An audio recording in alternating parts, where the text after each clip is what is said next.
We all have a story to tell. Some are just beginning, others have been unfolding for years.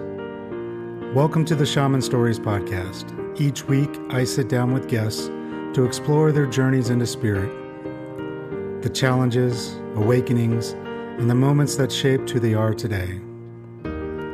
So take a breath, settle in, and join me as we uncover the stories that lead us back to our true selves.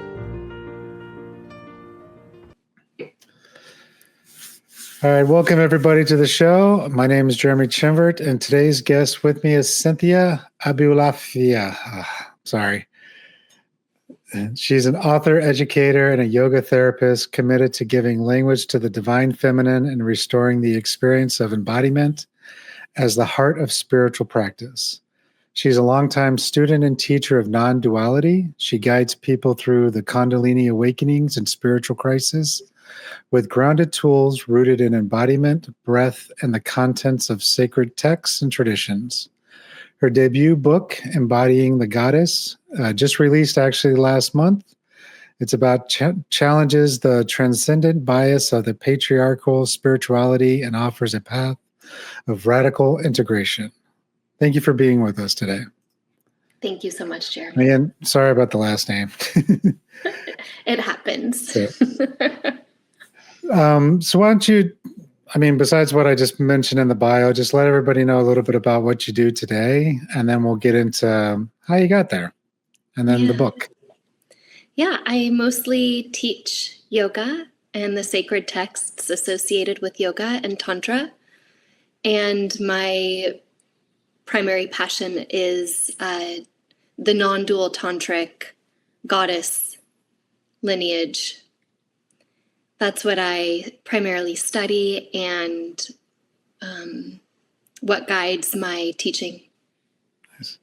And what got you into that? Where did that start from? Because, yoga, I think everyone's heard about, at least in, I guess when you're saying yoga, are you talking more of the poses and the way? I started as Western as it could possibly be, like fast-paced.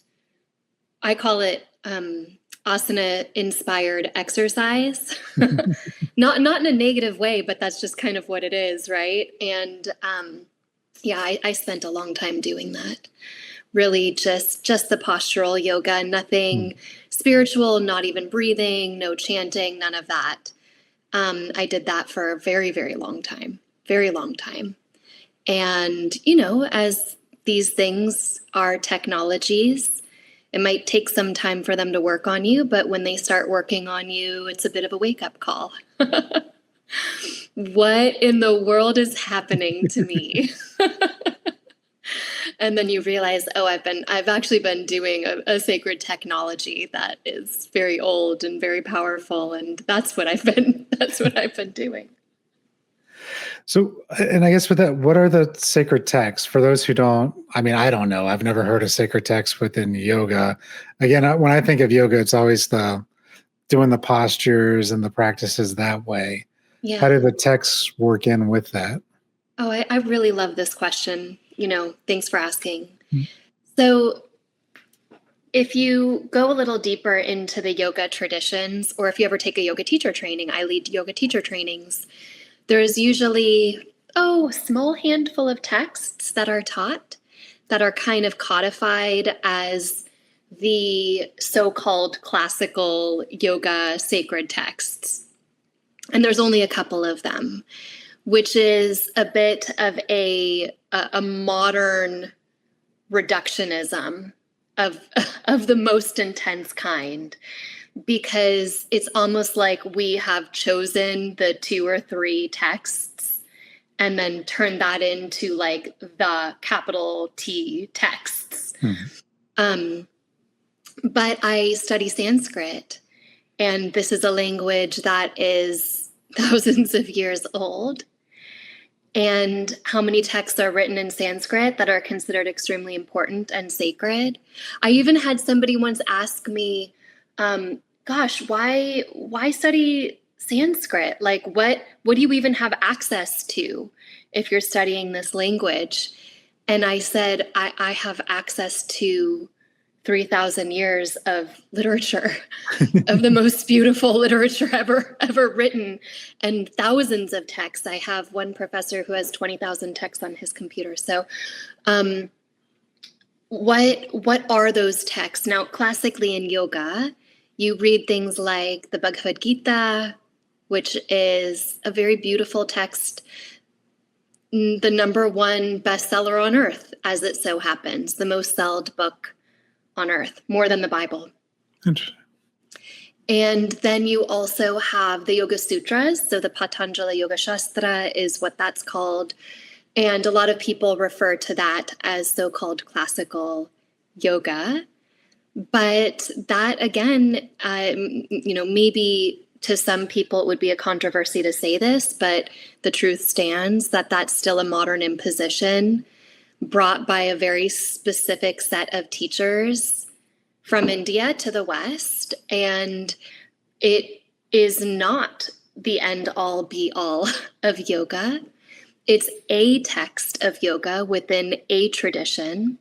But the texts and traditions that I love the most, in fact, influenced asana, postural yoga, far more than the Patanjalian text world, in terms of influencing the physical practices. So the texts that I study ask questions or bring up ideas like, what's the subtle body? What's the energetic body? What are the chakras? So the what some people call chakras, but what are the chakras, right? So like this is where the texts talk about this. It's in Tantra, and it's usually in the goddess lineages of Tantra.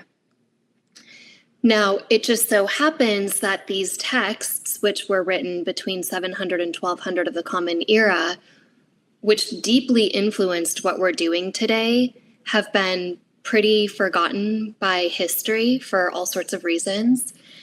And when I started digging into that, because it took me a long time to find the texts that were even beginning to explain what I was experiencing in my body, that were beginning to unpack all of the direct experiences I was having in my day-to-day life, my meditations, my dreams, my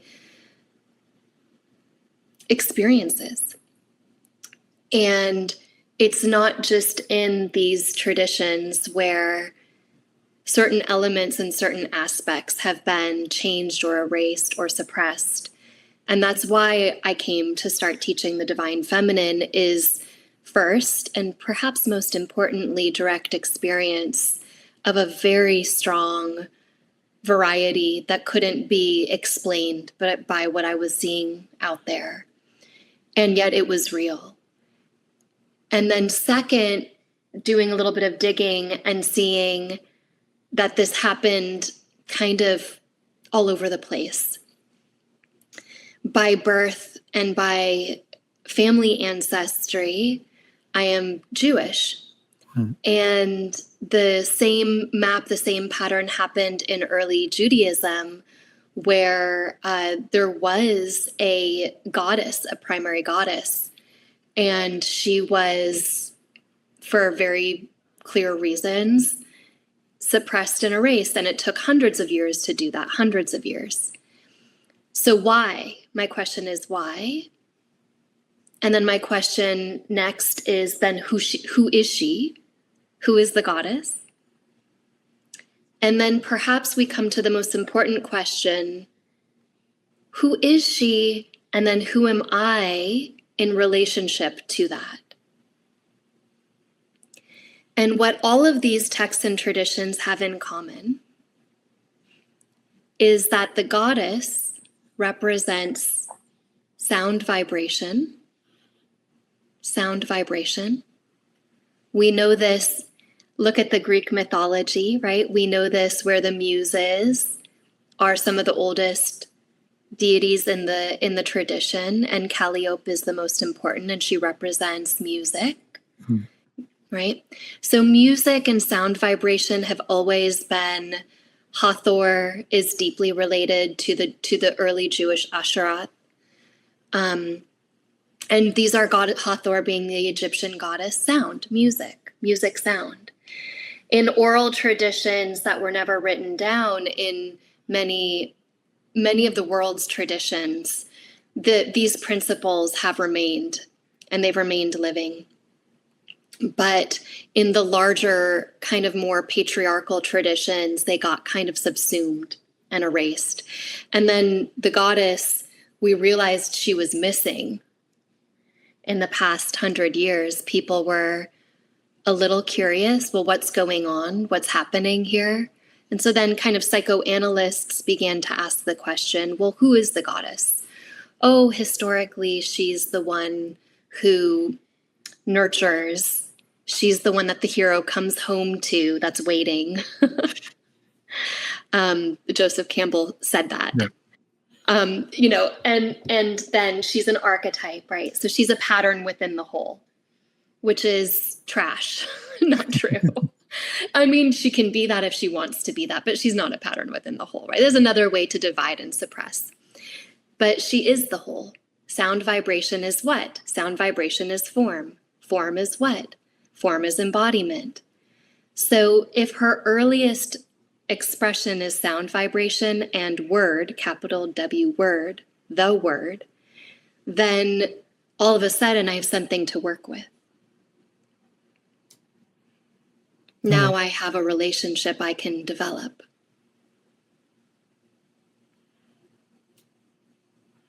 Yeah, and that's interesting because there's a lot of, I mean, even taking it further with the sound, there's thought that ancient civilizations used sound and frequencies to be able to move things and that they were more in touch, even with healing through sound and frequencies too. And that's something that we don't think about anymore as well. And so it doesn't surprise me that the goddess aspect, which we've forgotten or pushed aside for different reasons, ties into that as well. It's like I've heard a lot of, like crystal healings and sound healing, sound bowl type healings and stuff like that too.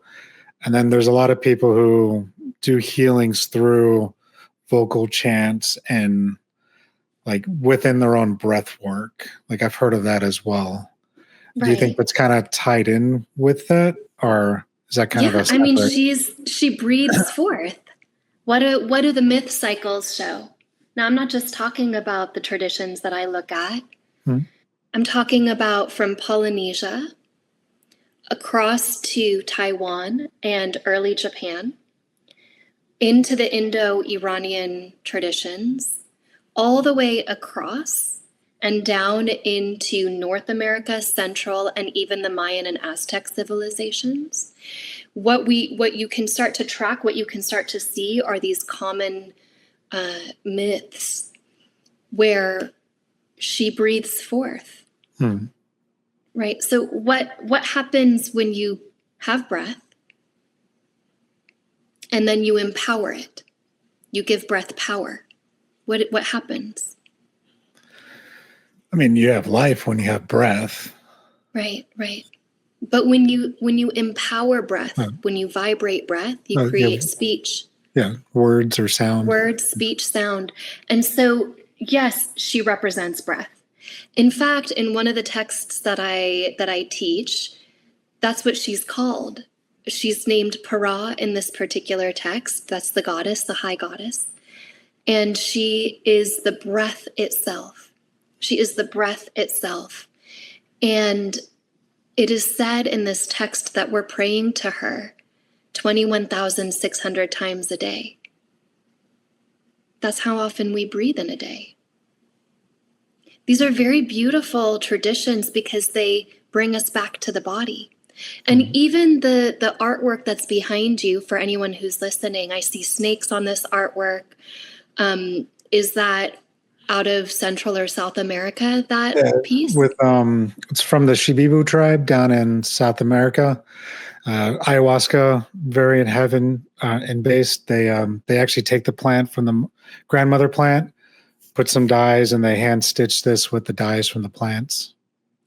There's traditions in some of those tribes where the geometric weavings that they do are imprinted sound, are the sound chants. And so a lot of times when you see these fabrics, and like I see a lot of geometry on that fabric underneath the snakes, and to me, it's like humans have always been weaving together the visual tapestries with sound. And it's like, hey, look, it's a kind of synesthesia. It's like, look at the sound. We can see sound here. And if you can read it visually, then you can see the sound. And all of a sudden, life isn't so separated. It's not so compartmentalized. I'm not so, what is it that modern spirituality does?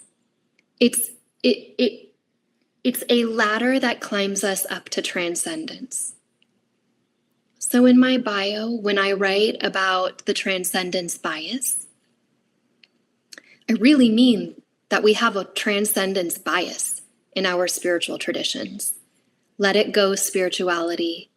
You are not your thoughts, you're not your emotions, you're not your sensations, you're not your perceptions, you're not your memories. Now that's climbing the ladder up to God, right? And there's nothing wrong with that. We need ladders, we need technologies to climb up. We need to have those experiences of that touch point into the infinite, the touch point into the infinite that shows us that we are also the ground of being. We're the stillness holding form.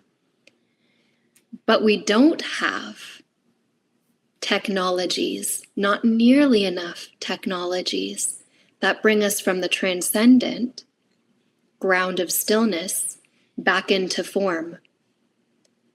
99 out of 100 of these traditions don't just downplay form and the physical body. They say pretty awful things about the body. The body is an illusion. The body is full of disease. The body is full of suffering. The body isn't even real. See that you're not that. Okay, I've done that. I think you've done that. We've all, right? Like anybody who's listening to your particular podcast, a Shaman Story podcast, has probably touched transcendence, right? So, but where are the ladders? Now the rungs are there. I've climbed the ladder up to transcendence. I've had a God experience in some way that's powerful. But after the transcendent experience, since we're the whole, and the next day that I have to go pick my kid up from school, or I have to go to the grocery store and like buy fruit, or like I have a conversation with a family member and it really activates me, then if I don't have the tools, and I mean the deep sacred tools, to climb back down the ladder and treat this form as exactly as real and sacred as the leaving, but the coming in is exactly as real and sacred as the going out. If I don't have that embedded from the beginning of my tradition, then it's going to hurt. It's going to hurt. That's why I wrote the book. I wrote the book because we don't have the language to talk about coming back into form as totally sacred. I call it the transcendence hangover, and I don't know if you've ever experienced it. That really can be a hangover. Yeah, I'm trying to put it in the ways I've considered. Like I'm kind of thinking as, like just going back to the hanging, an ayahuasca experience. You do the ayahuasca experience, you go through this whole transcendent experience where you unveil these things, you learn about yourself, you learn that we're just a piece of the whole. All these different things can come out of it, and then you feel great. You're in this high, basically, right? You've had this spiritual awakening. You're in this spiritual high, and then you have to go back to reality the next day, and you have to go back to work. You have to go back to do this, and it can feel in that area, I could see it being like a hangover because you're like half in, half out. But then eventually, if you don't do the right reintegration, you lose everything you just experienced. And now you're just kind of starting over again. It's like similar to what you're explaining with that. Yeah. And do you know what I love about the world of sacred medicine is it doesn't really come from these models. Like so many, when I started writing my book, it was like 20% of Americans identified as spiritual, but not religious. They were kind of running away from religion. And by the time we went to print, my editor had to go in and be like, it's actually 25%. And I don't know if like in those couple of years, like there was just a toggling or whatever happened, but the numbers are vast and they're increasing dramatically year in, year out. So there is something in the medicine journey experience. I'm not somebody who does medicine journey. I've been told directly by grandmother, ayahuasca, not you. I have too much awake Kundalini, and it would be counterproductive for somebody like me. So, however, I have deep respect for it because those traditions, when done well, teach integration as part of the process. You don't get to go and have your big experience and then like bye-bye, right? Yep. It's really the teaching almost happens after, like there's preparation before, but when this type of experience is really integrated well, then what we can see is the integration is the whole is like where the gold is, right? And I think that that's beautiful. That's what I'm talking about. The integration is the whole. Integration is magic. Integration is where we get to look at our conditioning. Because you know what's really sad is that as we've been fleeing from our religious traditions because there's so much pain in them, you know, a religious tradition in my system is like, okay, you're going to tell me to sit down, to be quiet, not to ask any questions. You're going to tell me not to be curious. You're going to tell me how to live, how to think, how to like, you know, marry, what my role should look like when I'm married. It's a total shutting down of agency and autonomy. And that's valid. I come from 1,000 years of rabbis, you know, like I can trace them. I can trace them in my ancestry. My name is like a very, very well-known name in those worlds. And this is valid, right? So as we've been exiting these traditions, we unfortunately have also been throwing faith out. It's like we throw faith out with the bathwater. Mm-hmm.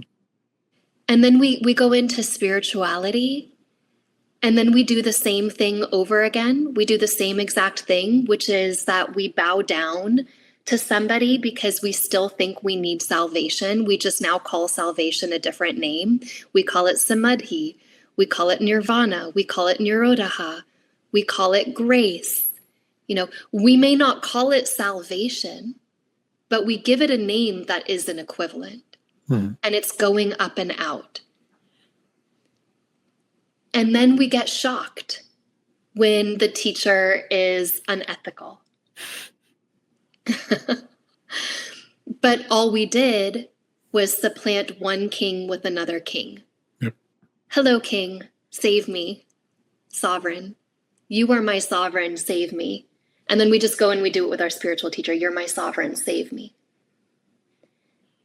Now, when you give yourself away like that, because you think the ladder only goes up, and you think you need saving to hit this transcendent state, and you don't realize that you're creating reality, that your body is sacred, and that the goddess is looking through your eyes and touching through your skin,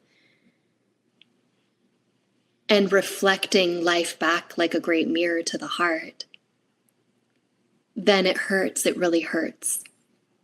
And so what I'm interested in is dismantling the language. Let's look at the language that we've agreed to. And now that we can look at this language that we've agreed to, maybe we don't need to lay ourselves down at the feet of the sovereign that's outside of ourselves. Maybe now we can claim the sovereignty of the heart.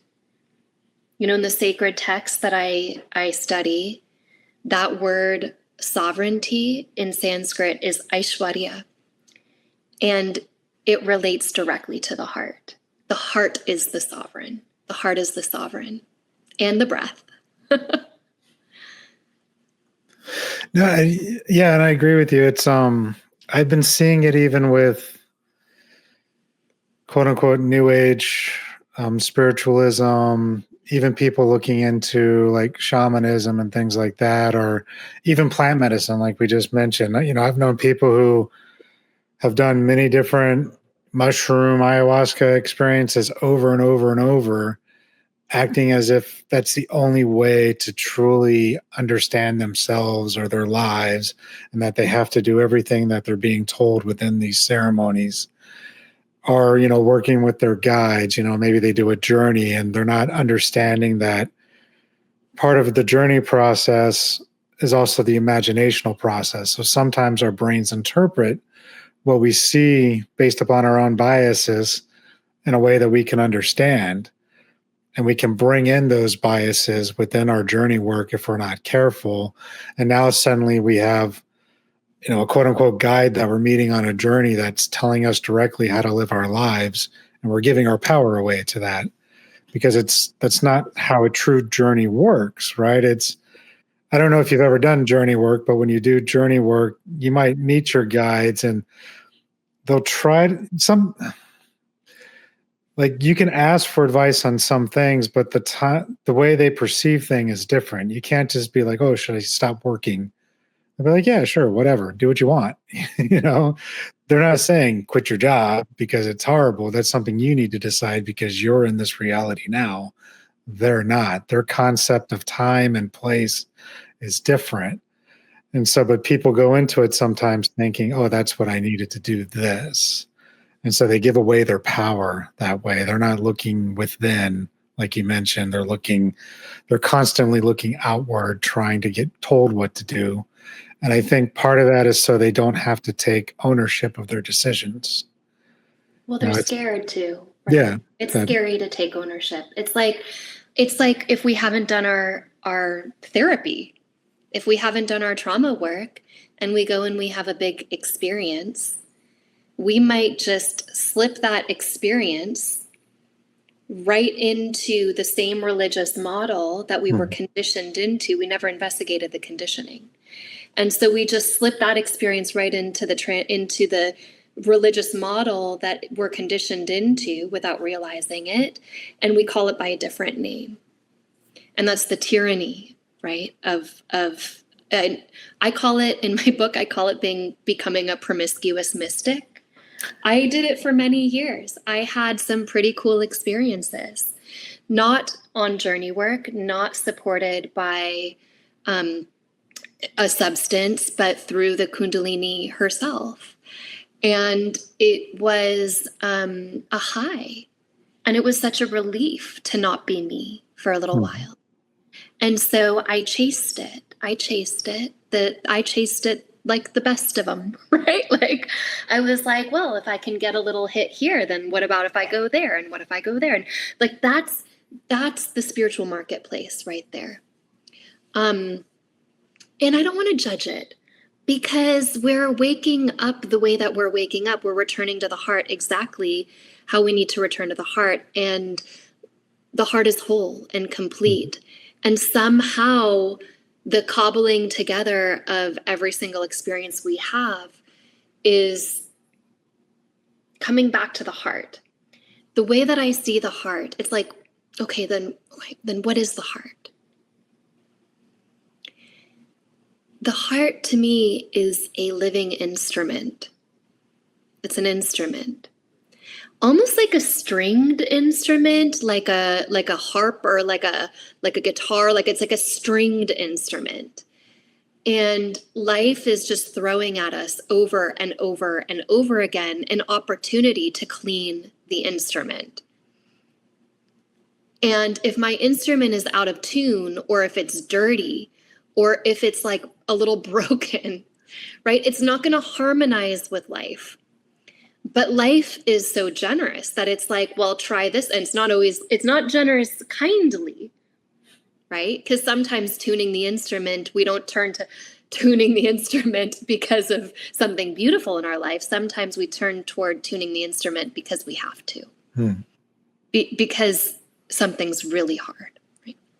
In fact, when I work with people who have Kundalini awakening, more often than not, it's through a traumatic event, physical event, that brings them to these types of powerful spiritual apertures. So life is constantly conspiring to hand us the dust rag. Here, you can clean the strings. Here, you can clean the strings. And by some grace, maybe on the 80th retreat, I don't know. But by some grace, you might actually pick up the rag and be like, I will start cleaning this instrument. And now the mistake we make is holding rigid this transcendence bias and saying something along the lines of, well, I can put down the rag when I'm enlightened. When I'm like peaceful forever and like sitting on a mountaintop in a diaper, and I'll be peaceful I'll be like so peaceful. I'll be so happy. And then I never have to clean my instrument again, right? That's essentially what we're saying to life. Yeah. Let me do the work enough to cross the invisible line into transcendence, and then I will be capital D done. And the second you say that, I call her she, life, she throws something gnarly at you. It's like, oh yeah, try this out. Like, try out this situation. What about this thing?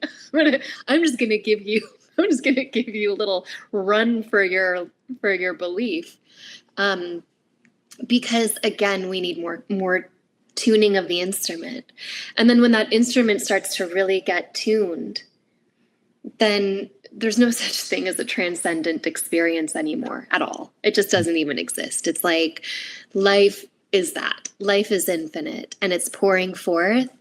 And I'm always listening for the heartbeat in everything. I'm listening for the heartbeat in every conversation. I'm listening for the heartbeat in every email. Like, where's the heartbeat? And I can refer to my physical body and my own physical heart and my skin, because it's all pulsation, vibration, word, sound, pulsation, to tell me what the heartbeat is. Then I become an active member of life. I play life like a symphony, and life plays me like a symphony. And that to me is darn good enough, Oh yeah, and because it's a constant journey. There's always going to be something new that comes up that you need to look at. There's always, just in the aspect of shadow work, it's like you're never done working on yourself. There's always something new that's going to come. And the minute you think you got it all figured out, well, now you got to look at your ego, because that's probably what's in your way right now, because there's always something that we need to work on. But yeah, I agree.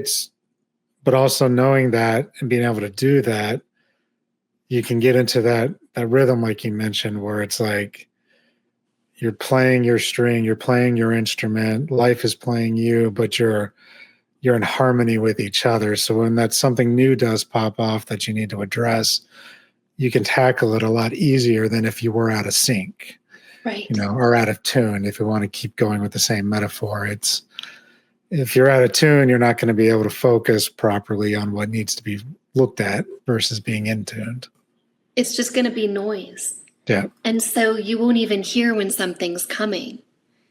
Like, can we get so fine-tuned that within the first exchange, we it's not set, the rhythm, but we understand where there's harmony or disharmony, right? It's like,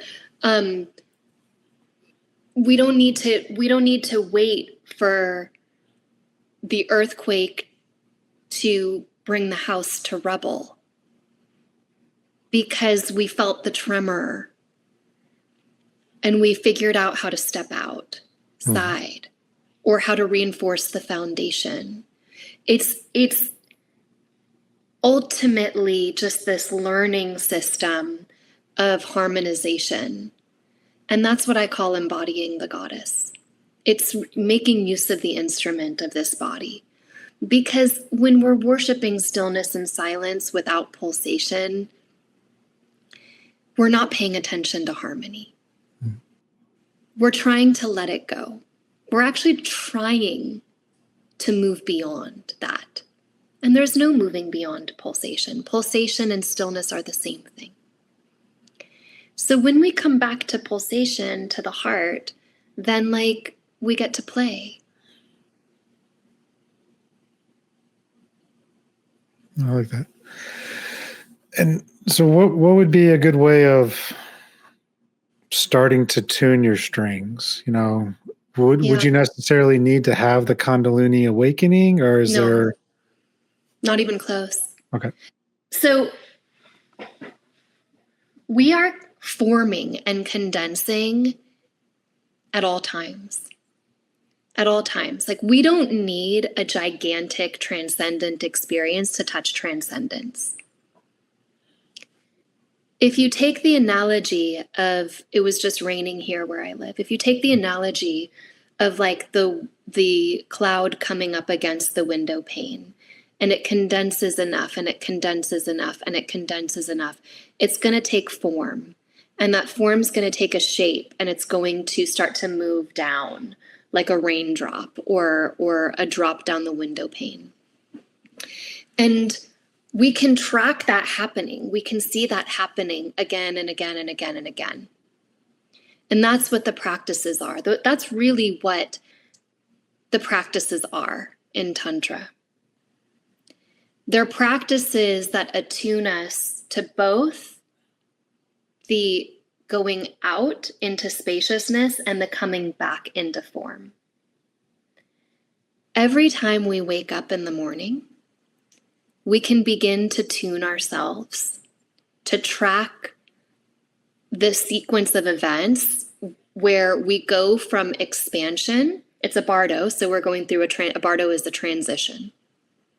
So you're walking over a threshold from what's called sleep to what's called the waking state. You can track that bardo, you can track that transition over and over again as many times as you fall asleep and wake up. You can track it going into sleep. You can track the going from the very large to the physical sensation comes in. Then the thoughts come in. If you're anything like me, the first thought is probably I want my coffee. Or oh no, I need to go to the grocery store today. Or right? So it's usually not a very awesome thought. It's just a mundane thought. But the thought comes kind of cascading in. All of a sudden, the thinking mind is do. It's whirling. But there's a moment before the whirling starts. It's very fast, but it's very deep. You can plunge into it vertically. We don't need to immerse in it and expand it. We can, but we can actually plunge into that space and then really track the condensation. We can also track the forming together between two thoughts. The truth is, we don't know what our next thought is going to be. Do you know what your next thought is going to be? No. I don't know what my next thought is going to be, but we can look out for it and we can say, I wonder what my next thought is going to be. The mind doesn't like it very much. The mind goes still. And then when that thought does come, because eventually it's going to come, we can catch it. I had no idea it was going to be about that. Right? So we can track the infinite to the condensation to embodiment. You don't need to have a Kundalini awakening for that. Okay. You don't need to go to the jungle for that. You have it. You're born with it. That's why I call the goddess curiosity. What is she really? Like, what is she really if she's sound, vibration, and word and form? She's curiosity. And what's cool about curiosity is that it's universal. You don't need to be a mature adult to sit down and have a mature conversation to talk about consciousness. You can ask your 2-year-old or your 80-year-old friend, what are you curious about? Mm-hmm. And it's curiosity that's the most charming in people when we meet them, including in children. Curiosity can explode past the edges of a thing. Curiosity can take a look at my conditioning, at my trauma patterns, and dismantle them. Or my curiosity can be suppressed. I can be living in a family culture where my culture says to me, or my family says to me, this can happen in religion. Don't be curious. If you ask the wrong question, or if you're curious in the wrong way, you're going to get kicked out of the tribe. You're going to risk not being loved. And it's scary. So then we do that, where I'm not going to ask any questions. I'll reinforce your model, but please love me. And so that leads to a lot of pain. And the only way to counteract that pain is to reapply curiosity. Oh, what is that? I wonder why I did that. And is it in my body? You know, I teach how to come out of the transcendence bias and into the body. And people say to me, how? Like, how do I do that? Like, okay, fine, I'll track my way in from sleeping to being awake. I'll track myself in through my thoughts. And I'm like, when was the last time that you put your hand somewhere on your body when you noticed it? Because we're so disconnected from our bodies. It's like we're little floating sticks. That just to be like, I have a foot or I have a knee. It's radical. Mm-hmm. It has a temperature. It has a texture. My breath is ragged. My breath is shallow. My breath is hot. My breath is cool. My breath is spacious. It has a temperature. It has a texture. So then, what is the temperature? What's the texture? That's embodiment. And then I guess with that, I mean, how far would you have someone go down that road of curiosity, if that makes any sense, where you're mentioning, you know, what does the foot feel like? What does the toe feel like? I mean, how far do you like just kind of start? And this might just because I'm in my head right now trying to figure this all out. But, you know, do you have someone just kind of sit and just work their way down their body to truly feel it and try to embody each part? Or I don't know. What do you want to do with it? Like, what are you noticing a physical body sensation? Well, you know, when you mentioned, you know, you're more than just a foot, you know, I thought about my foot and I could feel my foot in that specific instant. And so I was just curious if, I mean, I'm probably just coming from. What do you feel about your foot? What do you feel about your foot? I want to know. It's a little cold because it's cold on the floor, but yeah. Other than that, it feels like a foot, I guess. You know, it's doing its job. What does that mean to do its job? To give me support. To give you support. You know that the word foot in Sanskrit is often pada? And pada doesn't just mean foot. It means so many things. It's like when you're chanting a verse or you're in a poetic verse, a foot, like just like in English, a foot is a line. of the verse. So verses are quartered into A, B, C, and D, 4 padas, 4 feet. And a pada is also a realm, like an entire realm of existence. So what's your foot? Is your foot a foot? Like, and if you're thinking about your foot right now, let's just think about your foot for a second. We have so many conditionings around this. So like, don't look at your foot, just feel your foot. I didn't know we were going to go here today, but here we are. Feel your foot, right? And when you say the word foot, are you actually feeling your foot, or do you have a picture in your head based on a photograph, based on a memory? Is it a direct experience of what you're feeling right now? And if it's not a direct experience, if it's a photograph in your head that you have of something called foot, then you're probably thinking of like, I don't know, you're thinking about the picture of it, like the thing that you could take a photograph of, right? So you got to throw that out, that secondhand information. You got to go to firsthand information. So what is it that you actually feel, where you feel this thing that your brain is calling foot? Yeah, I mean, yeah, I would, I'm not looking at it or thinking of a picture of it, but it's more the sensation of my foot within the sock and shoe on the, like I have one of those higher chairs, so I have like a ring around the bottom of the chair, and that's where my foot's resting. And so I can feel the bar underneath my foot, basically. I feel the pressure of that. And these are all concepts. Yeah. Other than the word pressure, those are all concepts, right? So like photographs on photographs on photographs, impressions on impressions on impressions.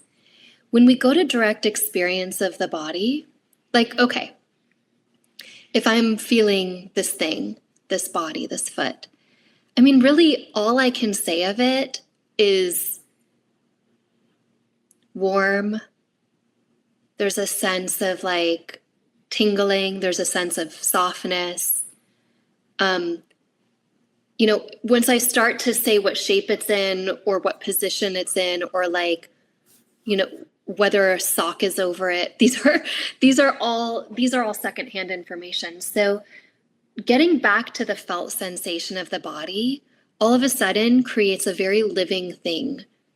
It's at the base of it, really truly at the very base of it, it's raw energy. All I can sense is raw energy. I can't even pinpoint where it is in space.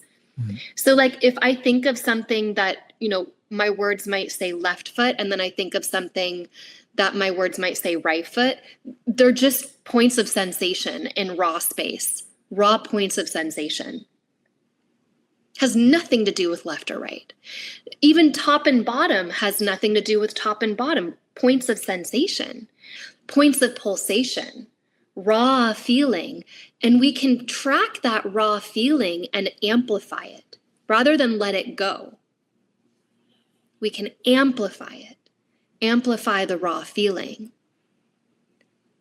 And when we amplify the raw feeling of sensation, let's say sensation of pressure, sensation of pressure can be amplified.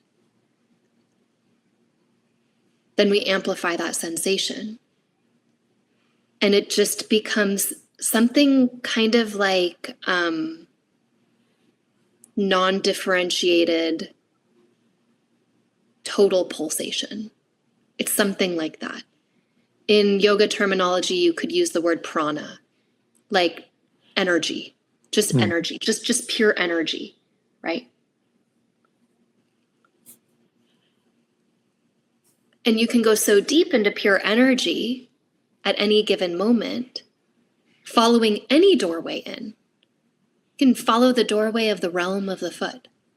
You can follow the doorway of like that triggering memory. You can follow the doorway of like holding your favorite animal that's warm and soft in your arm. Like you can follow any doorway in.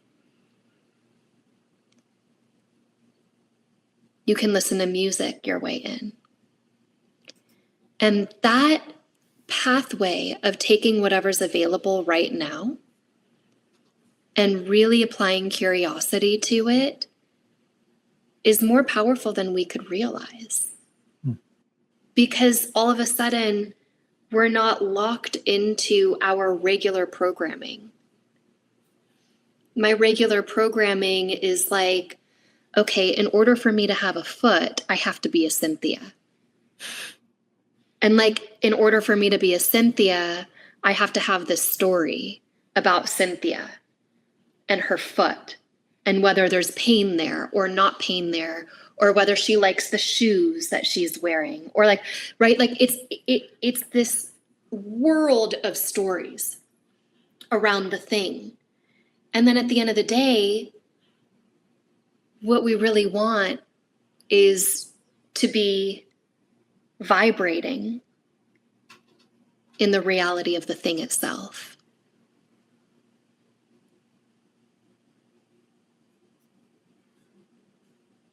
Okay.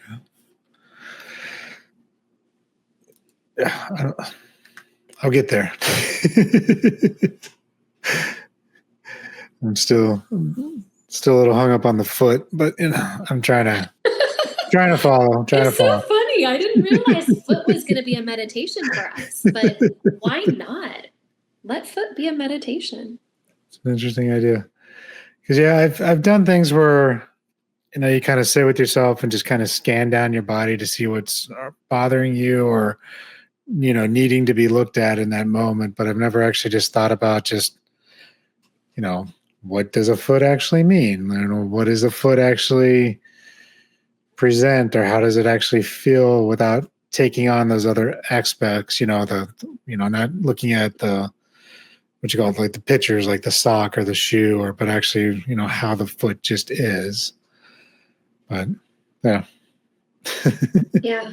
Our brain does a lot of work. Our brain is exhausting and it's so sweet. Like it's trying to help us. The brain is like scanning life. I've been hurt here before. I've been hurt when I wore those types of sandals before. I'm not going to wear those sandals again. Right? I'm going to wear this other kind of, or like, hey, I got praised. I got, called out and somebody told me how cute that thing was that I did with my foot. So I'm going to do that. So like we have this world of mental images applied to every single part of our bodies. When was the last time we actually felt the body? When was the last time we felt an elbow? There's this meditation in the text, in one of the texts that I teach, and I've actually alluded to this text several times already, so I might as well name it. The text is called the Vijnana Bhairava Tantra. It's a very cool text compiled in about 850 of the Common Era. So tracking your way from deep sleep to awake, named in that text. All kinds of the practices that I've even alluded to today, named in that text. A very cool text. So then one question that I have is, can I track the physical sensation into my form or back out again? And we can do that. We can do that, but the mental constructing around it has got to be seen, because it's mostly just a photograph. It's secondhand information. And there's nothing wrong with secondhand information, but it's a shield. Oh, and this practice, okay, so this is what the practice is. This is why I wanted to bring it up. There's this practice that says, meditate entirely on your armpits. And when you do, freedom. And at first you read it and you're like, what? I'm supposed to meditate on my armpits? What does that even mean? I started doing this in my practice some years ago. And not all the time, but like sometimes, I'm telling you, it's one of the most profound meditations I've ever done. It's like all of a sudden my armpits are flying buttresses. like cathedrals into the great heart. All of a sudden, my body is like a bird with wings and I'm flying out. Like all of a sudden, that thing that's kind of like weird and dark and sticky and like got to manage it most of the time, it is freedom. It's like, whoa, as much as I try to close this thing, I can also billow it up or open it, or like, hey, it's warm. Oh, wait, right now it's feeling a little like it has all these qualities to it. I don't know. It's things like that that are so cool. Like, who needs a Kundalini awakening when you've got armpits? Genuine question. I really mean that question. I really mean it. Like, who needs that? Fine, cool. You had a cool experience, but guess what's even cooler? You have armpits. Like, that is so much cooler. I want to add that one to the list of, I'll try it. I never would have thought that would be something to even consider meditating. Thank you, Tantra, for giving me all of the practices I would never have considered meditating on. And I guess just so we go back to your book, within your book are those types of are there exercises in there that people can do to kind of get to these states too? Or? Yeah, there's practice sessions, of course. The number one practice, like the first step in, is curiosity. That's really it. Like that's the doorway to everything. So what I always say to people, and this is either in a yoga class or in the book, the first practice is notice what you notice. And really, that's it. Isn't that what all meditation is? And I know you've had so many meditation teachers, meditation masters, like on your show. And can't you say of all of these practices that every single meditation practice could be boiled down to notice what you notice? Yeah, I mean, there's so many different types that I've tried or been told about. Like transcendental meditation, where you just repeat like a word over and over in your head, and eventually you just kind of space out.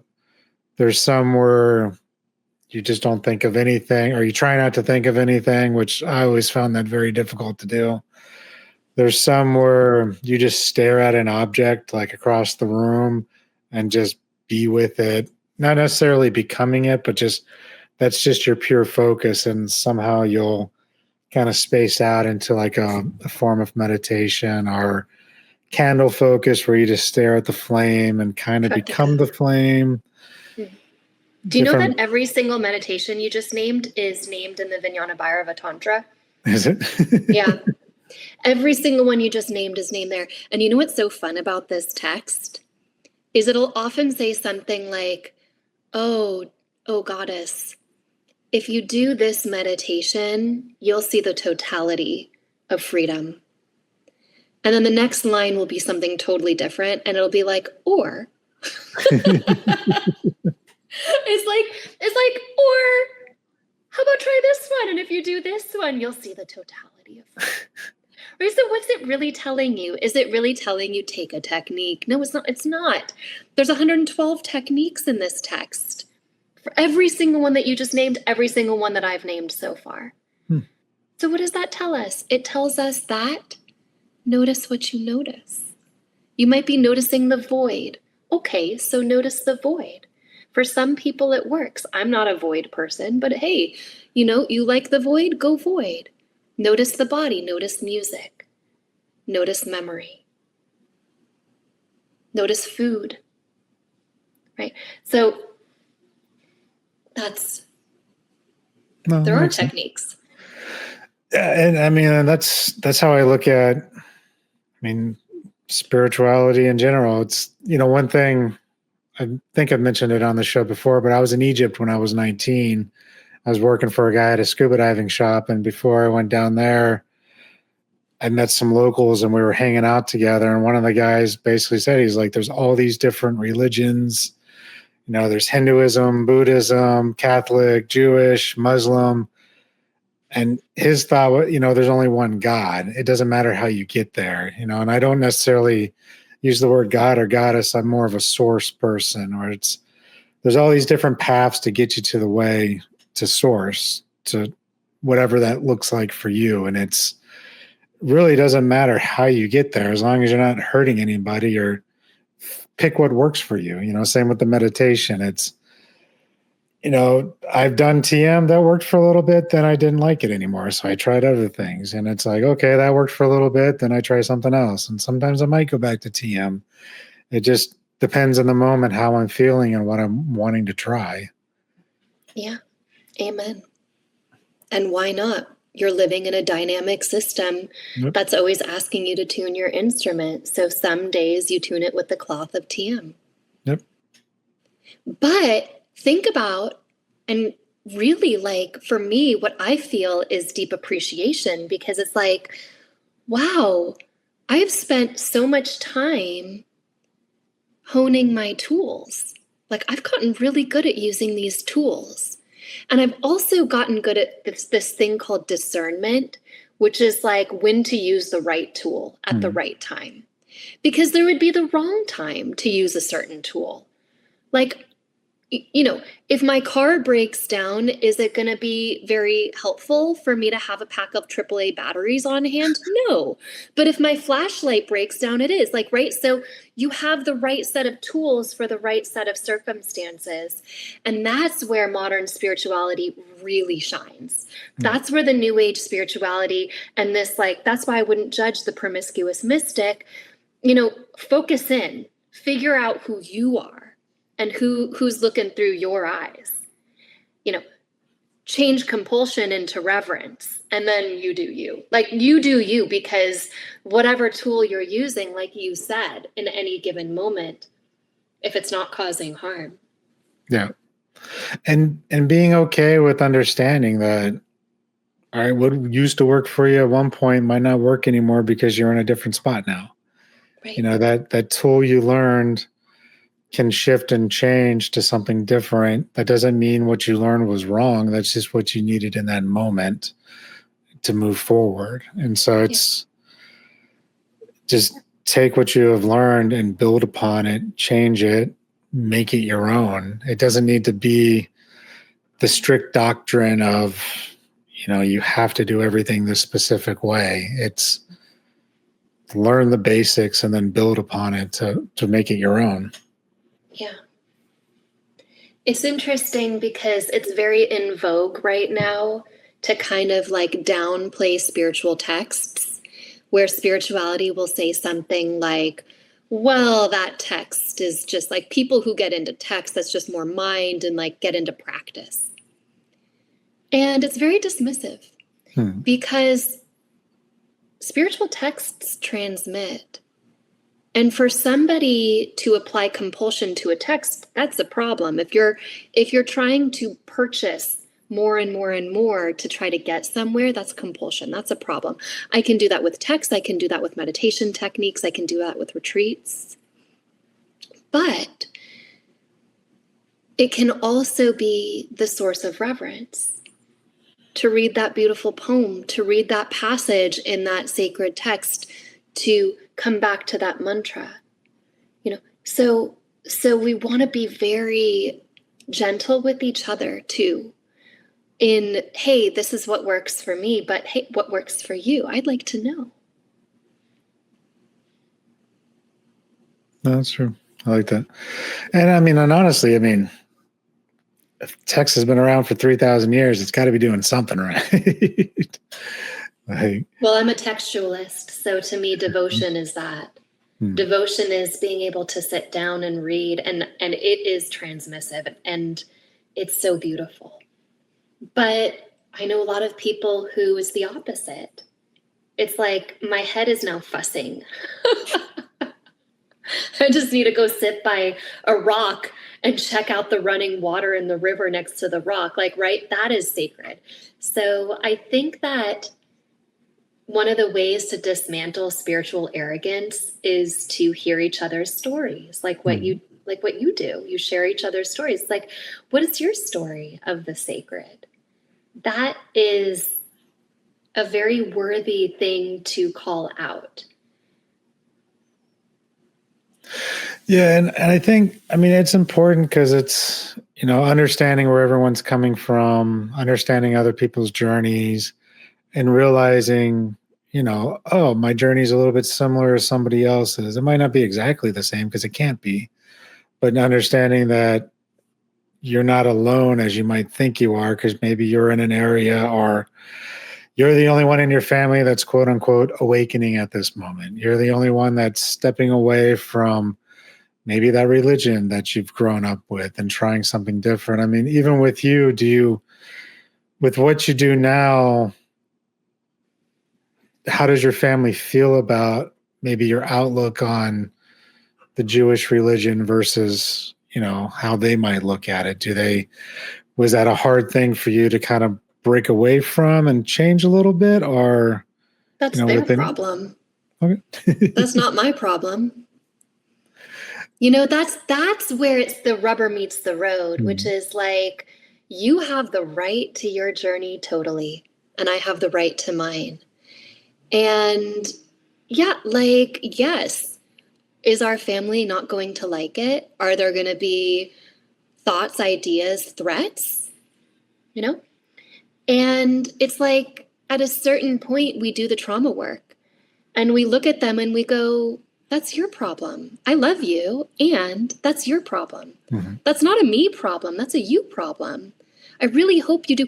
And I really say to my parents sometimes, I say to them, like, hey, it looks like this thing is causing like real agitation for you. Do you want to look at that more closely? I give them the choice. And they usually say no. And I'm like, cool, right? Like, I mean, when I'm not trying to steal your agency, I don't really care what you have to say about my agency.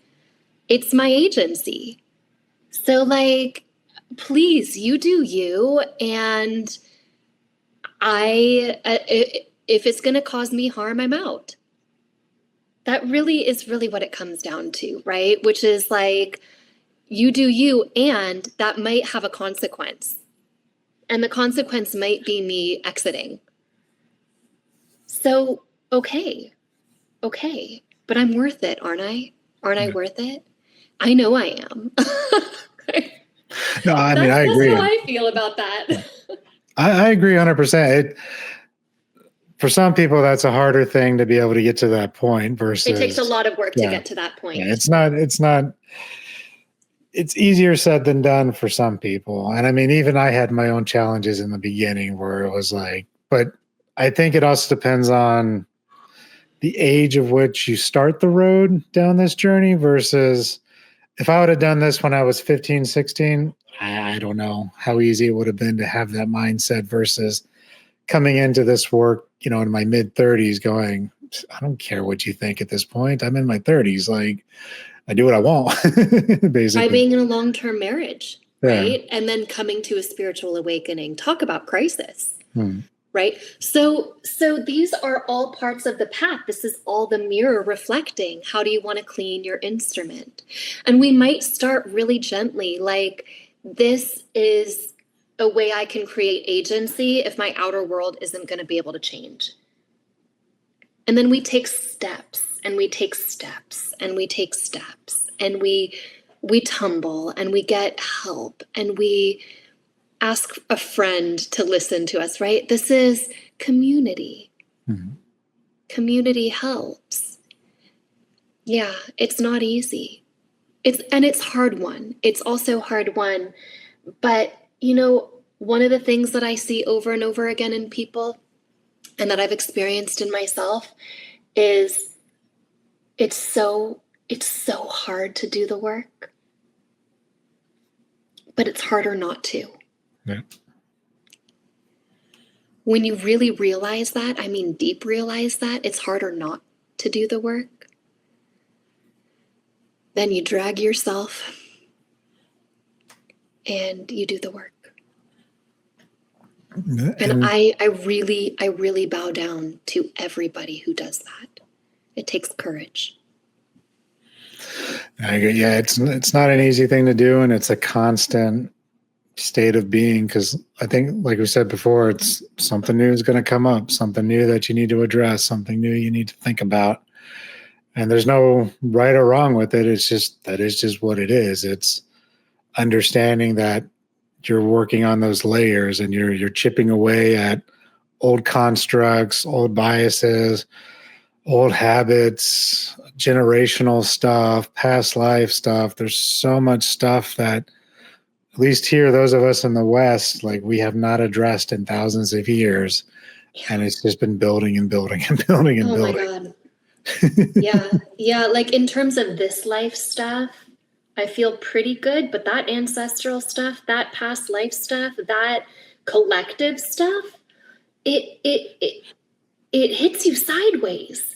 Mm. And you're like, oh, and then it is personal. That is this life. What? I know. I'm there with you. I'm right there. It's like, yeah, can we be grateful to each other? Like, you're doing great, like, it's like, we're all going to make it. We'll all get to the same spot when we're done. And then we all get to come back and do it over again. It's like, I won't. I'm out. I've known that for a long time. I'm not coming back. Yeah. I'll do other things, but this particular thing, I'm good. You never say never. You might I might change my mind. Yeah. Might change my mind. You might do some work on the other side for a while and then be like, you know what? I want to go back. I want to try this again. They're going to write another book about the goddess. They're not talking about her enough. I gave it to them 100 years ago. They're still not paying attention. I'm going to go back in. Talk 1,000 years ago. That's what I was doing 1,000 years ago. I remember it. And I'm like, oh yeah, that's why I'm here again. I wasn't female, I'll tell you that. Well, I mean, got to do it in different forms. Well, with that, I mean, that's an interesting segue we can work on, but how did you remember that? Was that through an awakening? Was that like a past life thing? Like, what brought up those memories for you? Who knows okay. How these things come to us? They come to us in dream. They come to us in meditation. Yeah, I have very strong memories. Okay. Yeah. I've usually not been female. And usually not Western. And yeah, I'm usually something more like an ascetic. So when I talk about the transcendence bias, I mean, I think most of my lives have been on that project. I remember taking Mahasamadhi too.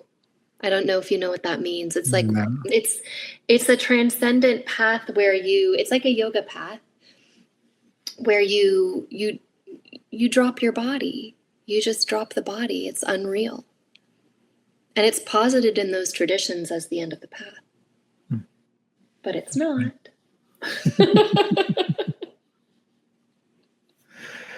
As we start wrapping it up, is there anything else you want to let people know about your book? Like maybe if we didn't touch on something that you feel is important for people to know to maybe help convince them to look into it more?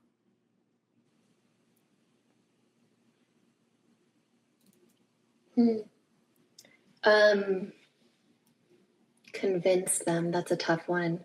Well, maybe that convince might not be the right word. That's a tough one. Yeah. I'm not trying to get you to convince them to buy it, but maybe if there's something that you feel they might need to know.